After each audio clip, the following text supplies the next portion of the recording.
el tema del miedo es un tema que me apasiona increíblemente. De hecho, si tuviera que decir cuál es mi especialidad es el miedo. Lo cierto es que cuando hablo de esta forma, a la gente tiende a entrarle más miedo todavía, ¿sí? Por eso, como facilitador, prefiero decir que mi profesión es acompañar a la persona a que haga realidad sus sueños. ¿Verdad que suena más bonito? Pero ponte a pensar un segundo, ¿sí? Sueños. ¿Qué hay en la misma línea de los sueños? ¿Sí? Pues en la misma línea de los sueños se encuentran los miedos.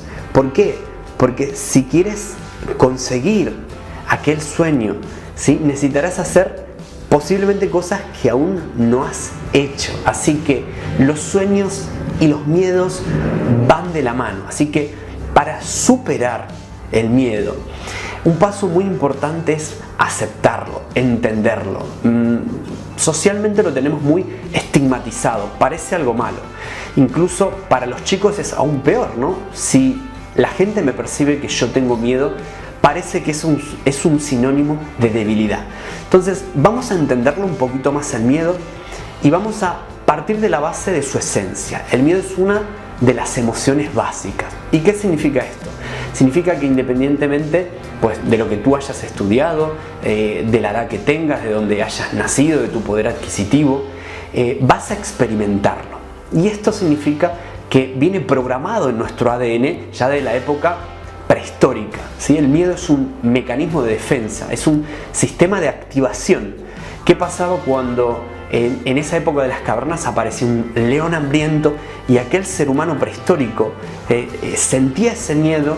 Entonces esa carga de adrenalina, ese miedo que sufría, permitía a su corazón latir más fuerte, bombear más sangre a las manos, a los brazos y a las piernas, y según percibiese esa amenaza podría atacar o huir.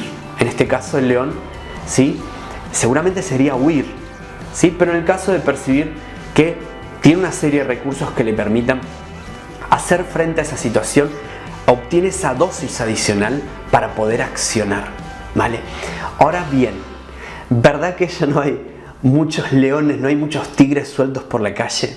Entonces, este mecanismo de defensa que ha significado la diferencia entre vivir o morir muchas veces, porque vamos al mismo ejemplo, imagínate la misma situación, imagínate ese león y esa persona prehistórica pensando, ¿será este león hambriento que le está cayendo la saliva una amenaza para mí? Es decir, en esa secuencia de pensamientos, aunque sea solo un segundo, muchas veces significaba la diferencia entre la vida y la muerte. Así que necesitamos entender la historia de la evolución para aceptar que el miedo es parte de, ¿sí? Así que sobre esa base de aceptarlo podemos tomar acción y podemos entender que la mayoría de los miedos son ficticios, ¿sí? Hay dos grupos de miedos. Están los miedos reales, como el caso de que, por ejemplo, veo que me está siguiendo un ladrón, ¿sí? Pero hay muchos miedos que son ficticios, son simplemente ilusiones, proyecciones mentales de la mente